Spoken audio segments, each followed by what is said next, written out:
சித்திரை மாதம் புத்தாண்டு மட்டுமல்ல, புண்ணியங்கள் பொங்கும் தெய்வீக காலம் என்பதை இந்த பதிவில் தெரிந்து கொள்ளலாம். தமிழ் மாதங்களில் முதன்மையானது சித்திரை.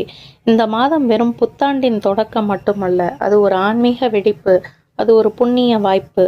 ஒவ்வொரு நாளும் ஒவ்வொரு நிகழ்வும் நம் வாழ்க்கையை உயர்த்தும் சக்தி கொண்டது. சூரியன் மேஷ ராசியில் பிரவேசிக்கும் நாளே சித்திரை முதல் நாள். புராணங்கள் கூறுவது போல இந்த நாளில் தான் பிரம்மா உலகை படைத்தார். அதனால் தான் இந்த நாளை புதிய தொடக்கம் என்று, புதிய வாழ்க்கை, புதிய நம்பிக்கை என்றும் கருதப்படுகிறது. கேரளாவில் இந்த நாள் விசு என கொண்டாடப்படுகிறது.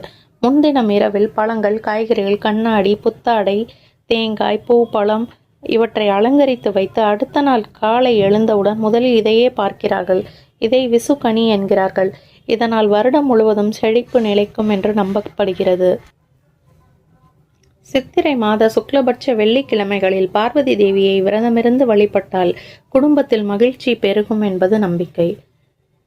சித்ரா பௌர்ணமி பாவ நிவர்த்தி நாளாக கருதப்படுகிறது. இந்த நாள் மிகவும் முக்கியமானது. சித்திரகுப்தன் அவதரித்த நாளான இன்று நெய் தீபம் ஏற்றி விரதம் இருந்து வழிபடுவது பாவங்களை குறைத்து புண்ணியத்தை பெருக்கும். கேரளாவில் கோவில்களில் பக்தர்களுக்கு ₹1 நாணயம் வழங்குவார்கள். இதற்கு கை நீட்டம் என்று பெயர். இது இறைவன் தரும் ஆரம்ப ஆசீர்வாதம் என கருதப்படுகிறது.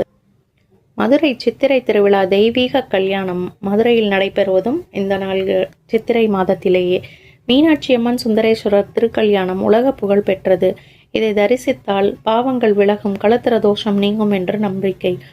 அழகர் ஆற்றில் இறங்கும் வைபவம் கண்கொள்ளா காட்சி.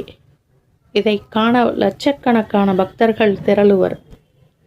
சித்திரை மாத அமாவாசைக்கு பிறகு வரும் சுக்லபட்ச திருதியை அட்சய திருதியை என்று கொண்டாடப்படுகிறது. சித்திரை மாத சுக்லபட்ச பஞ்சமியில் லட்சுமி தேவி பூமிக்கு வந்ததாக புராணங்கள் கூறுகின்றன. இந்த நாளில் லட்சுமியை பூஜை செய்ய செல்வம் பெருகும் என்பது நம்பிக்கை.